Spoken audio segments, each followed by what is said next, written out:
Season 2 of Supernatural, an American paranormal drama television series created by Eric Kripke, premiered on September 28, 2006, and concluded on May 17, 2007, airing 22 episodes.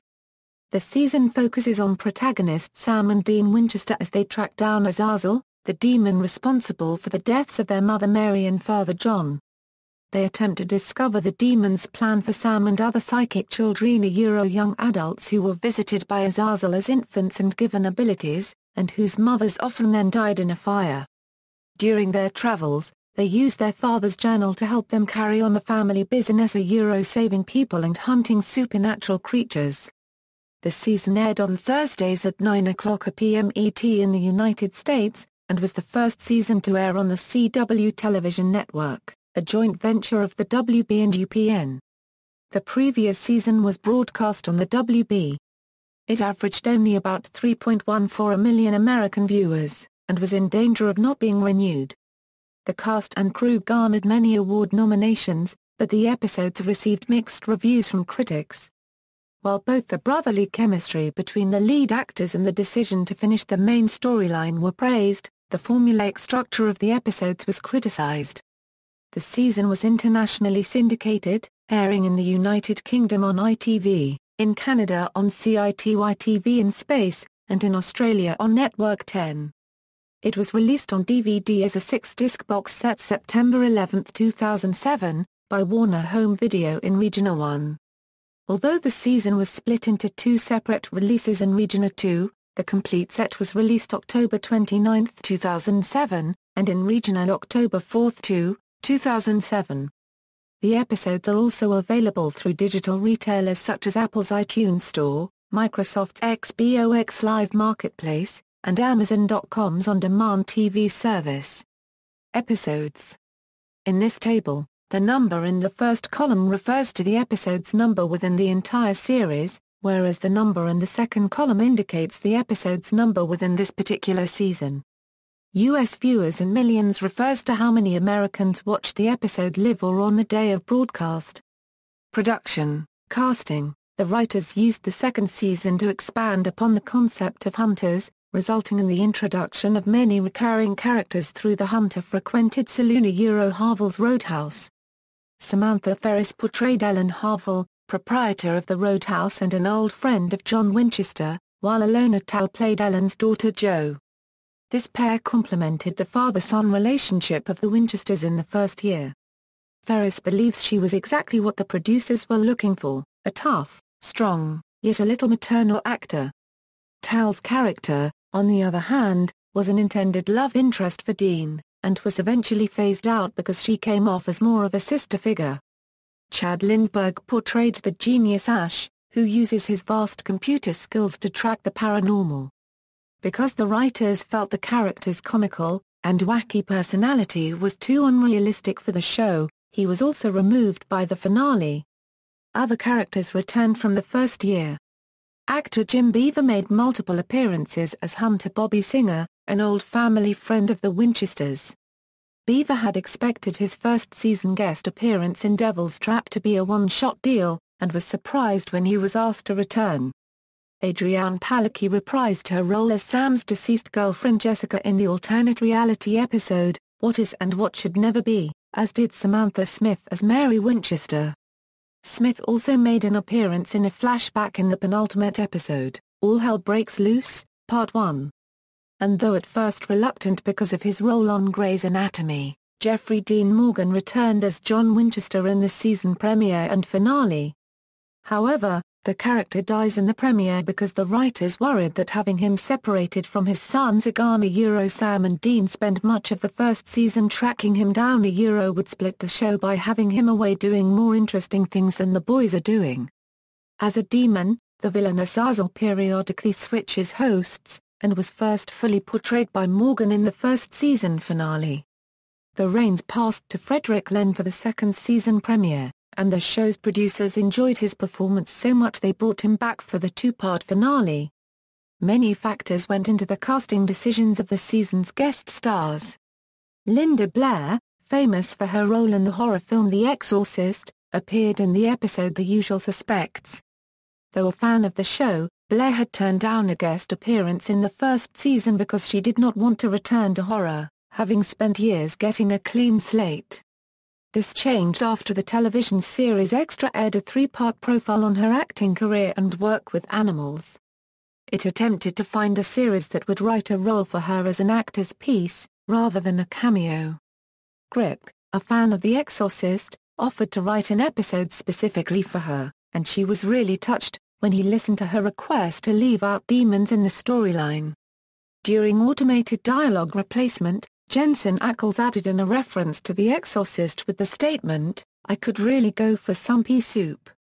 The casting of Battlestar Galactica's Tricia Helfer and roadkill stemmed from the producer's preference to hire actors important to Supernatural's fanbase. This was the first episode to have the Winchesters as supporting characters, and Kripke felt Tricia had the charisma to perform the leading role. Kripke enjoyed Emanuelle Vagia's work in television series such as Smallville, and believed she was an easy choice for the large role of the soon-to-be werewolf Madison in Heart. Director Kim Manners felt Vagia brought to the character a vulnerability like that of Lon Chaney, Jr. in The Wolf Man, which made viewers sympathetic. Conspiracy theorist Ronald of Night Shifters was envisioned by writer and consulting producer Ben Edlund as the unsympathetic semi-drunk Randy Quaid from Independence Day. However, this changed with Chris Gautier's casting, and Edlund felt that Ronald turned out to be a really cool character fans would enjoy. The producers considered Summer Glau for the role of the zombie Angela for Children Shouldn't Play with Dead Things, but she could not accept due to scheduling conflicts. Writing: when production of the second season started, Kripke wanted to avoid the Monster of the Week formula used in the first year. The writers attempted this by including more human themes, mainly the things Sam and Dean are truly afraid of: death, grief, betrayal, etc. This change brought the series' focus onto situations such as the brothers dealing with their father's death and giving them the task of hunting down Azazel, the demon who killed him. Morgan feels that the brothers' inner turmoil created by the death of his character made them more three-dimensional. While Dean has trouble dealing with his father's death, Kripke wishes they had focused more on Sam's reaction. Instead, the episodes dealt more with Sam's fear of becoming evil, which Kripke regretted since the writers never depicted the character committing malevolent acts. Another main storyline of the season followed Sam and Dean as they tracked down the various psychic children, young adults like Sam who were visited by Azazel as infants and given abilities. However, the psychic children storyline made the mythology of the second season dense and confusing for Kripke. Kripke instead favored the unique and structurally interesting self-enclosed episodes, which sometimes arose from the writer's unused ideas. From the series' beginning, Kripke desired to feature an evil clown because he felt that clowns in a context where they're not supposed to be are friggin' terrifying. To fit with the series, the clown became a shape-shifting Rakshasa of Hindu mythology. This decision made the clown less satisfying, to Kripke's chagrin, because it limited the clown-related scenes.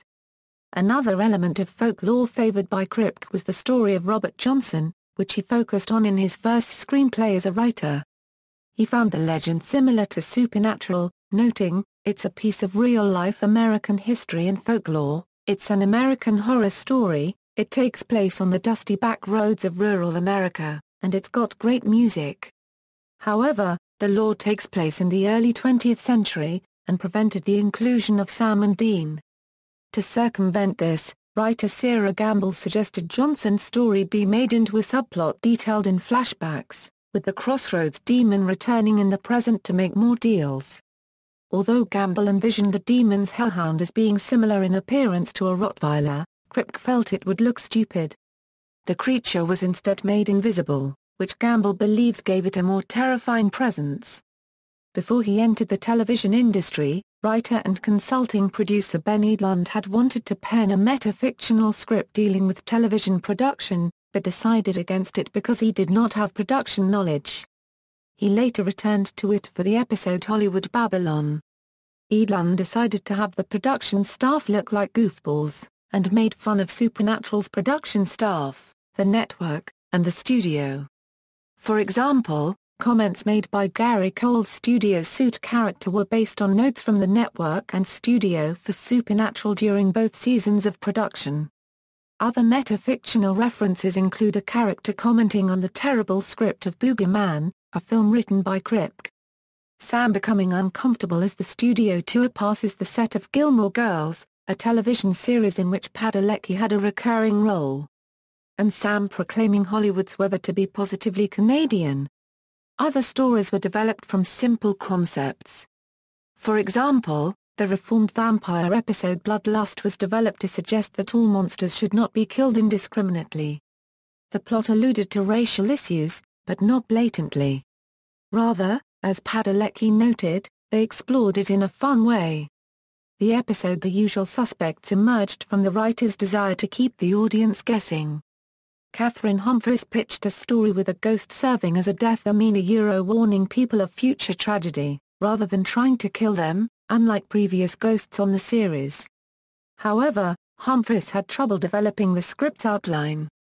Kripke noted a part of the episode in which brothers are arrested and have to explain to police what had happened. This scenario ultimately became the framework of the episode, which begins with Sam and Dean being taken into custody. The concept for Tall Tales originated as a he said episode, in which the brothers would recount conflicting versions of the same storyline. The writers deliberated over the use of 5 or 6 monsters in trying to find one appropriate for the episode, but eventually settled on a trickster because it can do everything they want it to. Although the writers typically prefer to put their own spin on folklore, they decided in this case to remain faithful to the archetypal trickster mythos. Because the season alluded to the possibility of Sam becoming bad, the writers wanted to portray how an evil Sam would behave and what Dean's reaction would be. One of the writers' first creative ideas of the season was depicted in the teaser of Born Under a Bad Sign, in which a blood-covered Sam wakes up not remembering the past week of his life. The plot, which fell into place during the writing process, included demonic possession to explain Sam's actions, an event that resulted in the return of the vengeful Meg Masters demon. After the plot lines were developed, major deviations sometimes occurred in the writing process. Like in the final version of the script, twins with mind control abilities were the focus of Edlund's original pitch for the episode, Simon said. However, the more powerful twin kept secluded due to deformities, forced his brother to perceive himself as retarded. At the end of the episode, his brother ate him in retaliation. The story was eventually changed, and instead focused on questions such as, what do you do with power? Kripke felt that this fit greatly with the series' storyline, because Sam was uncomfortable with his developing abilities. The writers wanted to explore one of the psychic children who took his ability as a gift. Folsom Prison Blues stemmed from Kripke's desire to feature prison ghosts, and the initial plot had FBI agent Henriksen finally capturing the brothers and sending them to prison. However, this caused a major complication: the writers would have to devise a way for Sam and Dean to escape in the end. Writer John Shiban suggested that the brothers be arrested on purpose in order to work a job, with the prison's head guard being revealed as a family friend. The 2-part finale All Hell Breaks Loose brought many storylines to a close. The psychic children were killed off because the writers felt the characters were not as interesting as demons and monsters. The row house was destroyed due to Kripke's disliking of the concept. He felt it gave a home to the roadshow. Fearing that he would disappoint fans by creating too much anticipation, Kripke also decided to answer many questions regarding Azazel's plans in Part 1. The second part ended the brothers' quest to kill Azazel, but also opened more storylines for the third season, such as Dean's demonic pact to resurrect Sam and the question of whether what returned was 100% pure Sam. Additionally, the war of demons against humanity hinted at throughout the first 2 seasons finally started at the finale's end. Filming, principal photography took place in Vancouver, British Columbia. The crew used 2 cameras simultaneously for each scene, which allowed for 2 different angles to be filmed of the same sequence. The series usually has a dark atmosphere, though production purposefully created a contrasting appearance for certain episodes. Hollywood Babylon details the filming of a fake horror movie, and the use of 2 filming styles helped make a distinction. scenes of the fake film used more saturated colors, while scenes for the actual episode were down to reality. To depict the perfect world of what is and what should never be, the usual shadows and moody lighting were made colorful and warm. Problems during production sometimes arose. For his scenes as the yellow-eyed demon Azazel throughout the season, Frederick Len wore hard, colored contact lenses that greatly obscured his vision. The production crew placed sandbags on the floor to help him locate his marks. Lindsay McKeon, who portrayed a reaper briefly possessed by Azazel in My Time of Dying, also experienced the same problem. Her senior she touches Ackles' forehead took 9 takes to film because she kept missing. Filming for What Is and What Should Never Be was interrupted in order to accommodate the busy Adrian Padalecki. Production shifted to the following episode after 5 days of filming, and resumed when Padalecki became available for the final 3 days. Because the series uses few standing sets, set designer Jerry Wonek often had to construct entirely new sets for each episode. Outside elements had an influence on some designs, with the bar in the Hotel of Playthings being an homage to The Shining. A Wisconsin native, Wonek was able to incorporate personal items into the motel set for the Wisconsin-based episode Night Shifter. Because polka is part of the state's culture, he used posters from his father's old polka band, as well as photos of his nephews and Wisconsin landmarks. Due to Tall Tales' atmosphere, that episode's motel was designed to be over the top. Wonek noted, "They were in this really odd-looking motel that had crystal chandeliers and carved beds, turquoise stove and refrigerator, and this wonderful period linoleum on the floor. I thought it really matched the tempo and emotion of the show." At times, however, Wonek was able to reuse old sets. The loft set from No Exit was redesigned into an apartment for Crossroad Blues, and the bar in Born Under a Bad Sign was a refurbished Roadhouse set. Not all scenes could take place in the studio, and some were instead shot on location.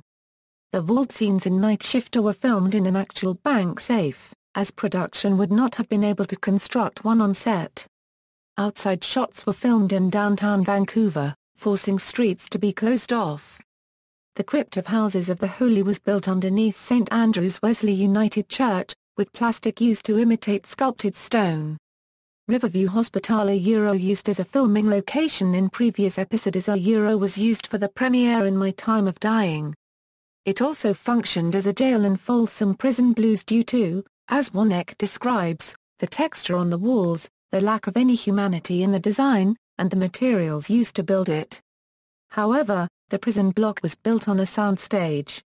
The final scenes of Simon Said were filmed at Cleveland Dam, and All Hell Breaks Loose, Part 1 made use of a pre-existing set built for the Western television series Bordertown.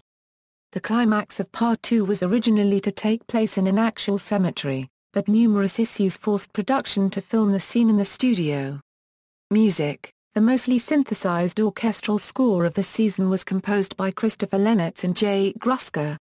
The pair tried to base the music on the visuals of each episode, with about a third of each episode's score being newly written for the supernatural legend.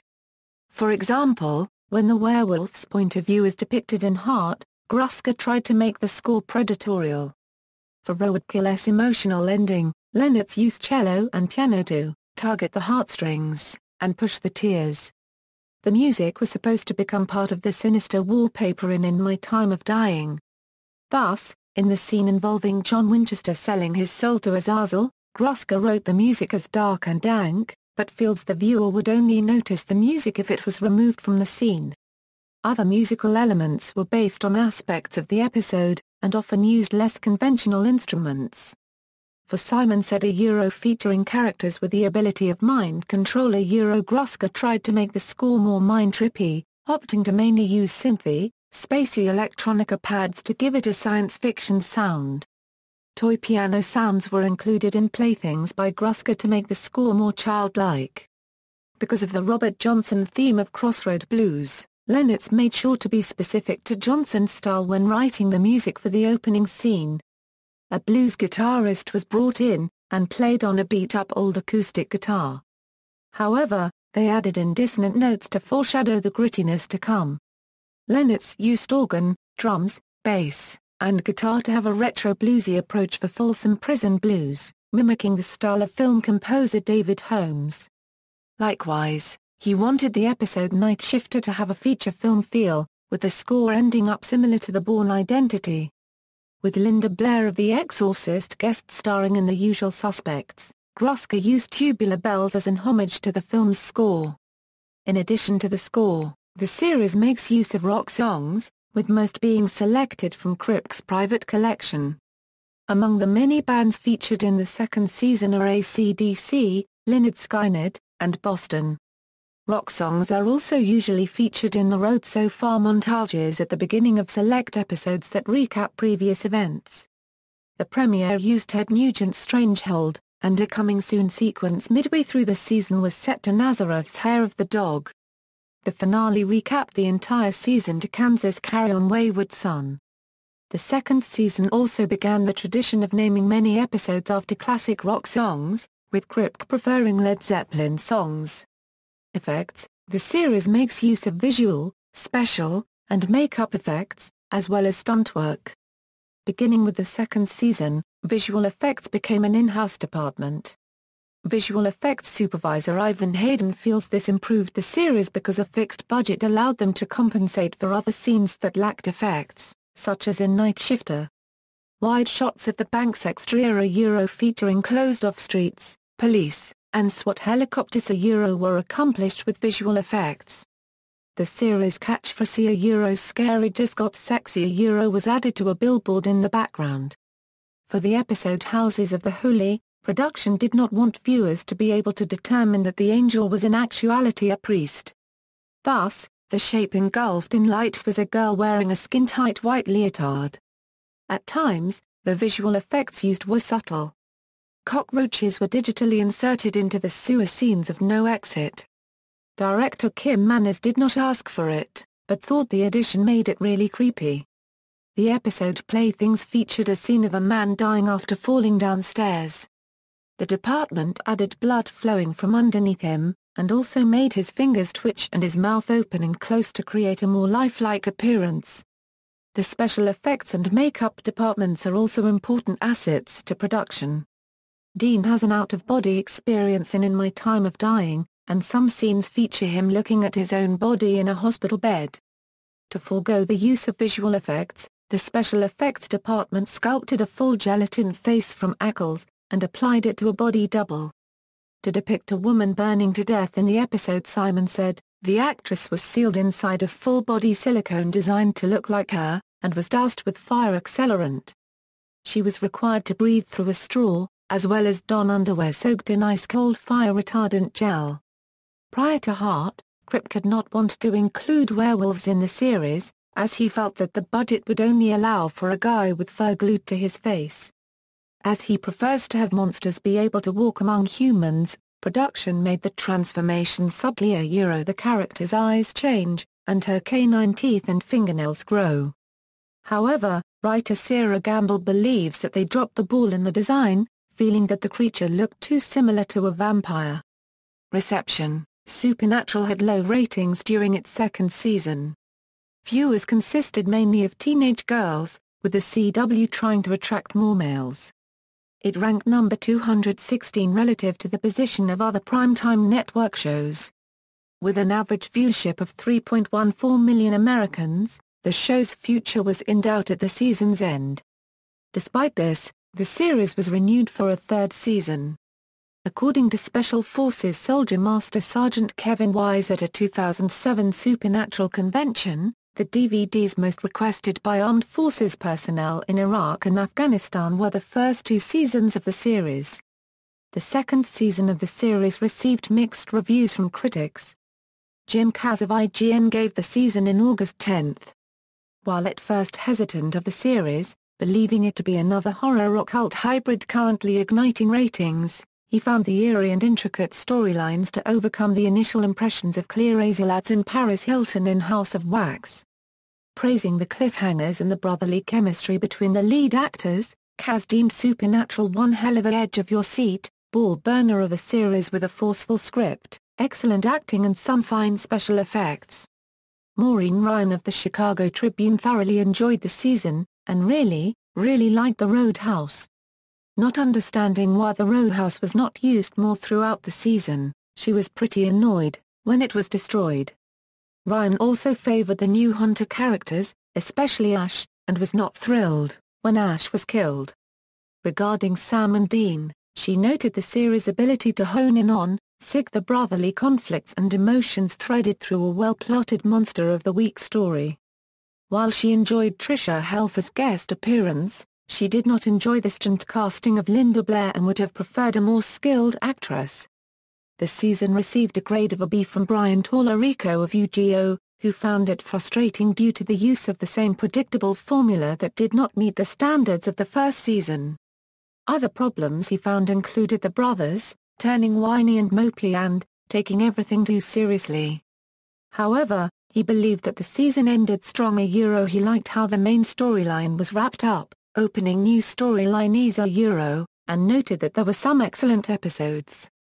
Tallarico praised the tongue-in-cheek Winchester adventure The Usual Suspects, feeling that it had enough pop culture references to make Tarantino jealous, and the pitch-perfect mix of tones that make the show so great. He also found Night Shifter to be the best action hour of Supernatural's second year, deeming it riveting from beginning to end. Also applauding the season's cliffhanger was Peter Brown of IFE magazine, who gave the season a B+. He enjoyed the expansion of the series' mythology, as well as the new characters introduced. Brown praised the haunting music and sounds that really give a chilling feel to each and every episode, feeling them to be Emmy-worthy. The season's cast and crew received the attention of multiple award programs. Writer Rael Tucker won the Constellation Award for Best Overall 2007 Science Fiction Film or Television Script for the episode, What Is and What Should Never Be, and work on All Hell Breaks Loose, Part 2 garnered a Golden Reel nomination for Best Sound Editing in Television, Short Form Euro Sound Effects and Foley. Conchita Campbell gained a Young Artist Award nomination for Best Performance in a TV Series, a Euro guest starring young actress for her performance in Playthings, and Jessica Harmon was nominated in 2008 for a Leo Award in the category of Best Guest Performance by a Female in a Dramatic Series for the episode All Hell Breaks Loose, Part 1. Home media release. The second season of Supernatural was released as a 6-disc Regina 1 DVD box set in the U.S. on September 11, 2007, 2 weeks before the premiere of the third season. Including all 22 episodes of the second season, the set also featured DVD extras such as episode commentaries, deleted scenes, bloopers, Judd Padalecki's original screen test, and a featurette on the making of the season finale. The season was ranked No. A13 in DVD sales for its week of release, selling 67,735 sets for $2,573,253. However, it slipped out of the top 30 list the following week. For Regina 2, the season was divided into 2 parts, being released on May 14, 2007, and September 10, 2007. The complete set was released on October 29, 2007. The season was also released in Regina 4 on October 2, 2007. The second season was released on Regina Blu-ray disc on June 14, 2011, including a new special feature Euro The Devil's Roadmap, an interactive guide featuring interviews about every episode. References. External links, official website, list of Supernatural episodes at the Internet Movie Database, list of Supernatural Season 2 episodes at TV.com, supernatural@fguides.com.